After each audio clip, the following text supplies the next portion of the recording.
Welcome to the Eclipse Horror Stories. Please like, subscribe, and comment below before diving into the story. I've been a bartender for a long time. Long enough to see fights, bad dates, heartbreak, and the kind of quiet sadness that only shows when someone thinks nobody's watching.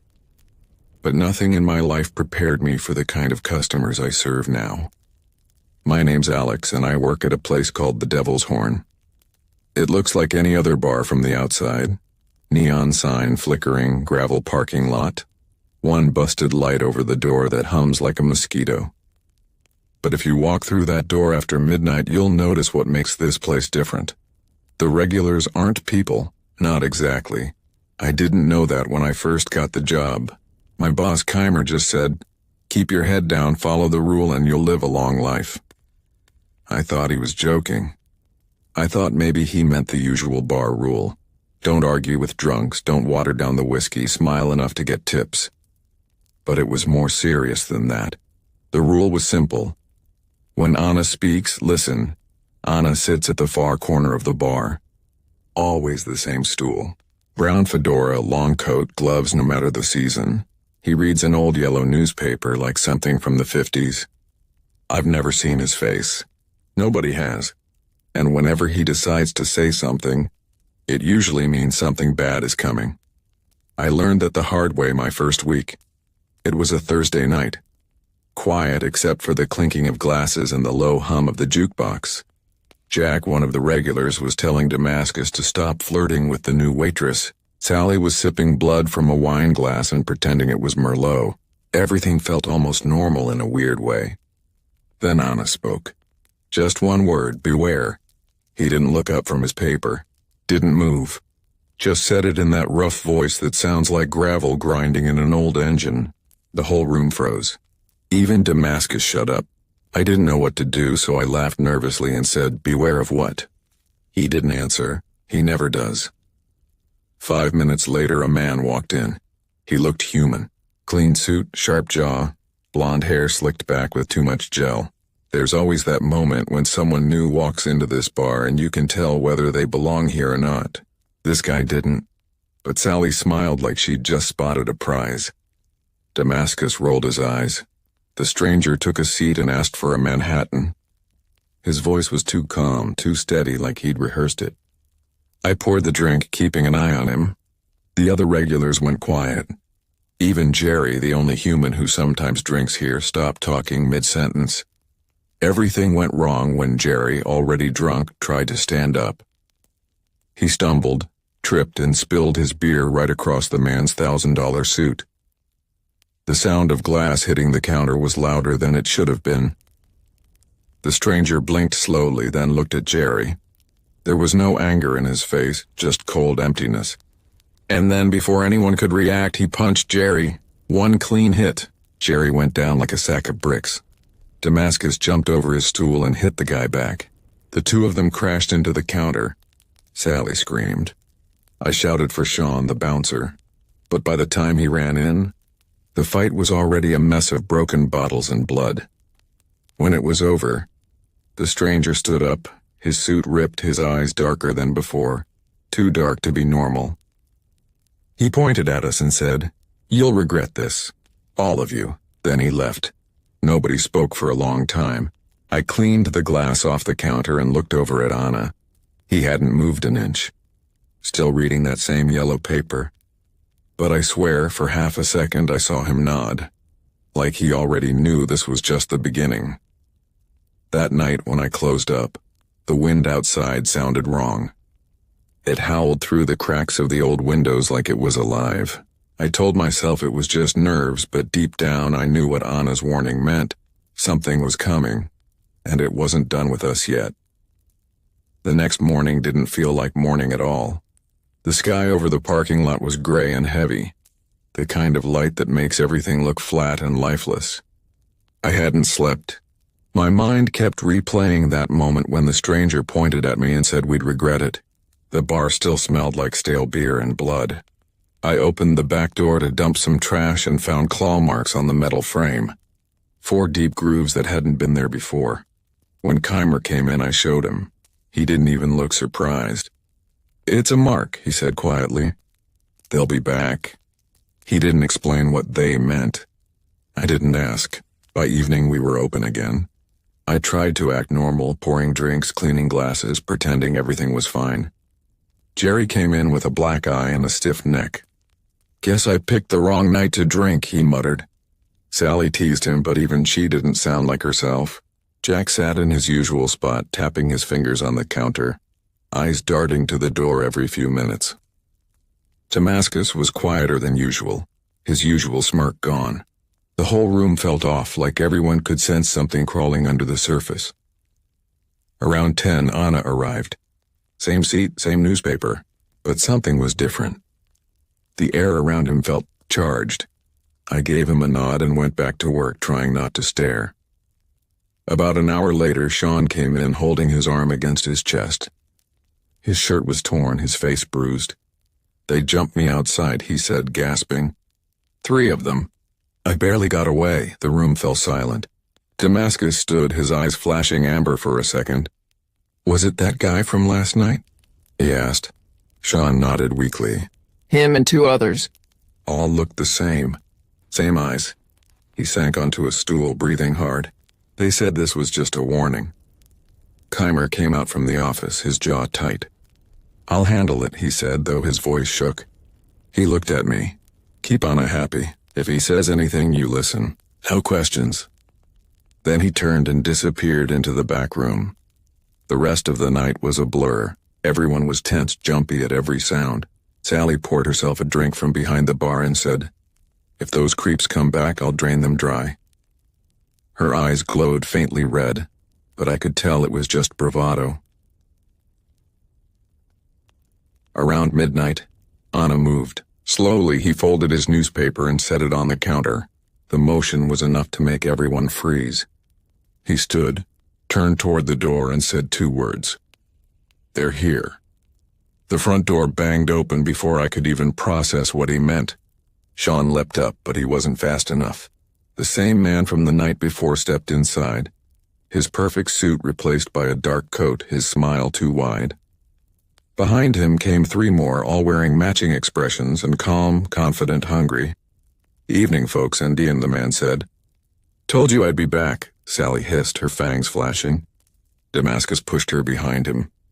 "You picked the wrong bar," he said, voice low and sharp. The man laughed. "Oh, I don't think so."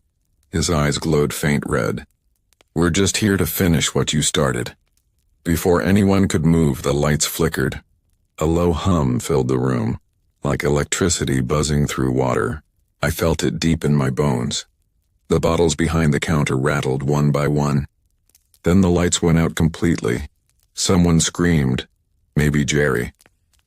Then came the sound of glass shattering, tables falling, and that awful growling that didn't sound human. My heart pounded in my ears. I reached under the bar and grabbed the bat I kept there for drunks. But when I looked up, the room was lit only by those red eyes, floating in the dark like coals. Then I heard Anna's voice, steady and low from somewhere in the blackness. "Stay down." The lights snapped back on and everything was chaos. Damascus was fighting one of them, claws out, teeth bared. Sally had another by the throat, her face splattered with blood. Sean swung a chair at a third. And the man, the one who'd started it all, was walking straight toward me. I raised the bat, but he caught it easily, smiling. His skin shimmered for a second, like something was moving underneath it. "You should have listened," he said, then he pushed me hard. I stumbled back against the counter, the bat slipping from my hands. Out of the corner of my eye, I saw Anna still standing by his table, unmoving, watching. "Do something," I shouted at him. "You warned us." He didn't answer. The man stepped closer, his teeth lengthening, his voice dropping to a growl. "Time to pay your tab, bartender." That's when I realized the truth. Anna wasn't ignoring me. He was waiting. And whatever he was waiting for, it was already here. Before I could move, the sound hit first, a low, cracking noise like wood splitting under pressure. Everyone froze. The man in the coat stopped mid-step and turned toward the corner where Anna stood.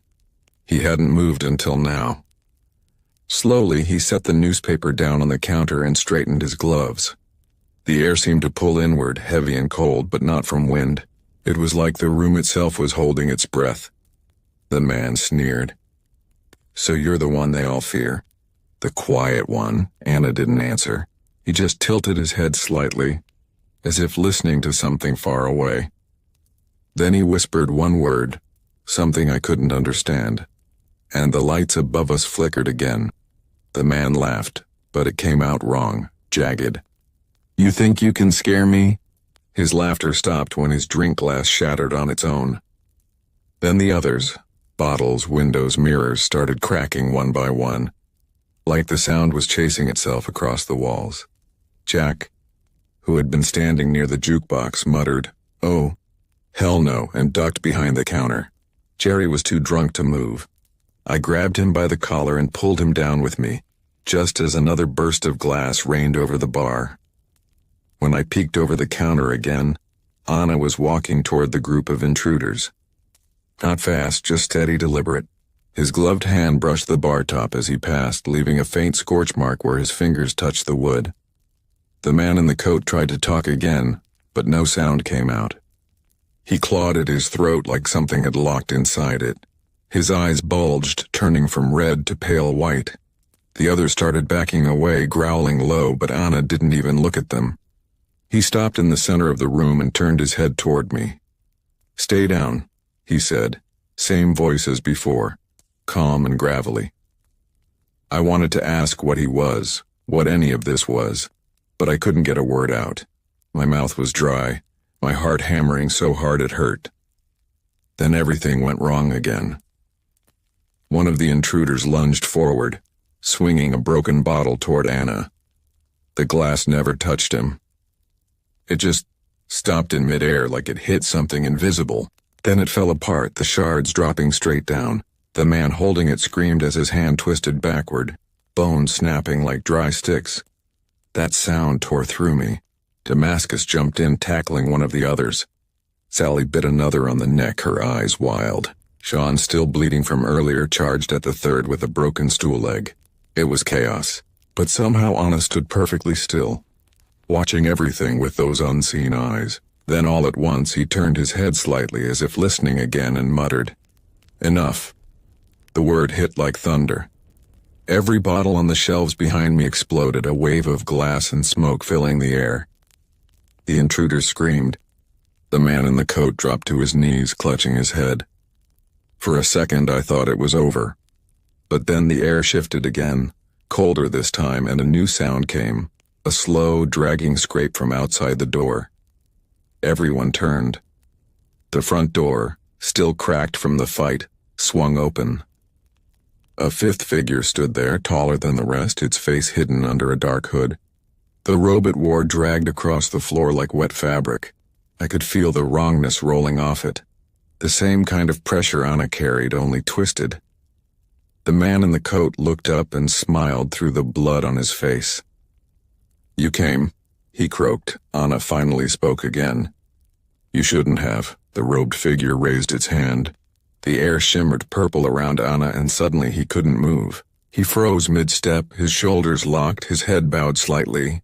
The glow wrapped around him like vines. The man in the coat staggered to his feet, grinning wider now. "You see? You're not untouchable." He turned to his gang. "Finish them." Everything happened at once. Sally swung the bat I'd dropped earlier, hitting one across the jaw. Damascus slammed another through a table. Jack reappeared from nowhere, literally nowhere, and slit the throat of the one nearest to him. But there were too many. They kept coming. I grabbed Jerry, pushed him behind the counter again, and reached for the shotgun Keimer kept under the sink. It was old and heavy, but it made me feel like I had a chance. I fired once. The blast echoed through the room, deafening, but it hit the wall instead of the demon I'd aimed at. My hands shook so badly I could barely reload. The robed figure was walking toward Anna now, the purple glow tightening around him. I didn't know what to do. Every instinct told me to run, but I couldn't leave. Anna's voice came again, low and hoarse. "Alex," I froze. His head turned slightly toward me, though I couldn't see his eyes. "Oh, and I say now open the door." "The door?" I whispered, not sure if I was hearing him right. "Now." I didn't think. I just ran to the entrance, grabbed the handle, and yanked it open. The wind that blew in wasn't normal. It howled like something alive, pulling everything loose inside the bar. Bottles, papers, broken glass, all swirling toward the door. The robed figure screamed, its voice echoing like metal grinding. The purple light flickered. Anna moved again. He turned, one gloved hand gripping the creature's throat, and whispered something too quiet for me to hear. The light vanished. The figure fell. And for the first time since I started at the Devil's Horn, Anna looked directly at me. "Close the door," he said. So, I did. The door shut hard enough to rattle the windows. For a second, everything went quiet. No screaming, no fighting, just the dull ring in my ears and the smell of smoke. The wind outside stopped like someone had flipped a switch. Dust hung in the air, glittering in the light that flickered overhead. Sally stood over one of the fallen men, breathing fast. Her face was streaked with blood that wasn't hers. "What just happened?" she whispered. Damascus was limping, one arm hanging uselessly at his side, but he still had that half-smile like he couldn't believe we were still alive. Jack reappeared near the jukebox, knife still wet. Jerry sat slumped against the counter, staring at nothing. Anna let go of the hooded figure. It crumpled to the floor with a sound that didn't belong to anything living. The smell coming off it was sulfur and burnt paper. He turned to me again, and I realized how tall he really was. "You did well," he said simply. "I just opened the door, I managed. That was enough." He looked around the bar. "It's over." But I wasn't sure I believed him. Sean groaned from somewhere near the broken tables. "Over? Then what's that?" He pointed at the wall. The mark the robed thing left behind was spreading, dark veins creeping across the wood like ink and water. Anna stared at it for a long moment. "Residue. It will fade." Keimer came running out from the back, holding a short sword I hadn't seen before. His hair was a mess, his hands shaking. "What did I miss?" he asked. "Everything," I said, and somehow that made him laugh, a small, cracked sound. We spent the next hour picking up pieces. No one spoke much. The floor was covered in shards of glass and streaks of black ash that used to be bodies. Jerry kept muttering under his breath. Something about never drinking again. Sally went to wash the blood off her face in the bathroom sink, though the water coming out ran pink for a while. When the others weren't looking, I went over to Anna. He was sitting again. Same spot. Same newspaper folded neatly beside him. "What are you?" I asked quietly. He didn't look at me. "A regular." "That's not an answer." He sighed, the sound rough and old. "Someone who owes a debt. This place, it balances things. You serve drinks. I serve warnings, so the rule, when you speak, listen. That's real? It keeps you alive." I wanted to ask more, but the words stuck. Maybe because deep down I didn't want to know. Some truths, once you hear them, you can't unhear. By the time we finished cleaning, the sun was pushing a pale line of light through the window. The bar looked worse than ever, but somehow still standing. Keimer poured a drink for everyone, even Jerry, and said, "To another night we survived." Nobody raised their glass right away. Then slowly we did. When it was over, they all drifted out one by one. Damascus cracked a joke about finding a new tailor. Sally rolled her eyes. Sean locked the door behind them. The moment it clicked shut, the weight in my chest eased a little. I started wiping the counter again out of habit. My hands wouldn't stop shaking. "So that's it?" I asked Anna. "They're gone?" He folded his newspaper, eyes hidden under the brim of his hat. "For now." The way he said it made my stomach twist. I turned away, started stacking the clean glasses, anything to keep busy. That's when I noticed the reflection. In the mirror behind the bar, Anna wasn't there. Just the empty stool, the paper, and the faint shadow of smoke curling upward. When I spun around, he was still sitting there. The same as always. I blinked, and for a heartbeat he wasn't. The stool was empty. Then he was back again exactly where he'd been, as if nothing had changed. He caught me staring. "You shouldn't look too hard," he said softly. Things start to look back.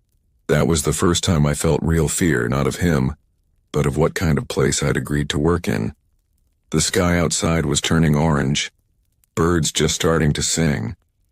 I wanted to believe the worst was over, but something in me knew better. The stranger's words, the mark on the door, the way Anna's voice lingered in my head. It all felt unfinished. Keimer came out again, his sword cleaned and wrapped in a towel. "Go home, Alex, get some rest. We'll open again tonight, after all this." He nodded. "People will come. They always do." I looked at Anna one last time. He raised his glass slightly like a silent toast, then turned the page of his newspaper. When I stepped outside, the air smelled like rain. The parking lot was empty except for the faint outline of boot prints leading away into the dirt. They stopped at the road and vanished. For a moment I thought about quitting, finding a normal job somewhere that didn't come with rules about listening to creatures in hats. But something pulled me back. The thought that maybe this place needed someone who wasn't a monster. Or maybe I just needed to know what I'd gotten myself into. I locked the door behind me and told myself I'd decide later. That night, when I came back, Anna was already there. He was sitting in his usual corner when I walked in that night. Same as always, but something about him looked different. Maybe it was the way the hat sat a little lower on his head, or how the air near his table seemed thicker, like the light didn't quite reach him. I gave him a nod as I passed and started setting up behind the bar. The place was quiet, too quiet. No music, no chatter, just the low hum of the cooler and the sound of glass sliding across wood. Sean came in first, arm bandaged but moving fine. "You sure we should be open tonight?" he asked. "Boss said we keep the lights on," I told him. He didn't argue. He just shrugged and started checking the locks again. Sally showed up next, hair tied back, a dark bruise under her eye. She didn't bother with small talk, just took her seat and stared at her reflection in her empty glass. Damascus arrived last, his shirt buttoned wrong and one hand in a sling. He gave me a tired grin. "You look like hell, bartender," I smiled back. "You're not one to talk." For a while it almost felt normal. They joked softly, drank slowly, tried to act like nothing had happened. But every few minutes someone's eyes would drift to the corner, to Anna. He hadn't spoken once since the night before, didn't even look up. I wanted to ask him what really happened, what that thing in the robe was, but something stopped me every time. Maybe fear, maybe respect, or maybe I just didn't want to hear an answer that would make me wish I'd never asked. The clock on the wall ticked past midnight, the neon outside buzzed weakly, the same hum that had become part of the place. Then from somewhere deep in the building I heard it, 3 soft knocks. Not on the front door. From the cellar below, Sean froze. "No deliveries tonight," he said quietly. Damascus rolled his eyes. "Could be rats." "No," Anna said. Just that one word. His voice filled the whole room even though he barely whispered it. He stood up slowly, and the sound of the chair legs scraping the floor made the hair on my arm stand up. He walked toward the back door that led down to the storage cellar. "Stay here," he said without turning around. I should have listened, but curiosity is a stupid thing. After a few seconds, I followed him. The hallway was narrow and cold, the light above flickering. He opened the cellar door and stepped down into the dark. I waited, listening, but heard nothing. Then another sound, soft breathing, close behind me. I turned, but nobody was there. "Anna?" I whispered. No answer. Something moved below, a dull scrape like wood against stone. I stepped down one stair, then another, holding onto the rail. "Anna?" A faint glow flickered at the bottom, not like fire, more like fog that glowed from the inside. When I reached the last step, I saw him standing there, facing the far wall. It was covered in symbols, burned deep into the concrete, still smoking. He spoke without looking at me. "It's not done." "What isn't?" "The one in the robe. It left a door." I looked at the markings again and realized one of them was moving, shifting slowly like liquid. The glow pulsed faintly. I stepped back. "Can you stop it?" "Maybe," he said. "But it wants something. It never comes without purpose." Before I could ask what he meant, a voice came from behind the wall, soft, almost gentle. "Alex," I froze. It sounded like my name, but it wasn't anyone I knew. The sound crawled under my skin. Anna stepped in front of me. "Don't answer," he said, then the wall cracked. A thin line of light ran through it, stretching wider. I could feel heat against my face. Anna raised his hand and the crack stopped growing. But it didn't close. "Go upstairs," he said, his tone leaving no room for argument. I wanted to run, but something about his stillness kept me rooted. The light flickered again, and for half a second I saw a shadow behind it. Tall, long-armed, waiting. Anna turned his head slightly, enough for me to see his jaw under the hat. It wasn't human. "Go," he said again. This time I ran. By the time I reached the bar, the floor trembled once, like a passing tremor. The others were on their feet, eyes wide. "What's happening?" Sally asked. Before I could answer, Anna came up from the cellar, calm as ever. He walked to his seat, sat down, and reached for his newspaper. The smell of smoke followed him. "It's sealed," he said simply. "For good?" I asked. He looked up, and even though I still couldn't see his eyes, I knew what the answer was. "Nothing is for good." He went back to reading, turning the page with careful fingers. Everyone stood there, silent. I cleaned the counter slowly, trying to make my hand stop shaking. Outside, dawn was creeping in again, the same pale light as before. The bar was quiet. Too quiet. After a while, Anna spoke again, almost like he was talking to himself. "When the door opens again, you'll know." He raised his glass. "Until then, keep the drinks cold." And just like that, the devil's horn went back to business.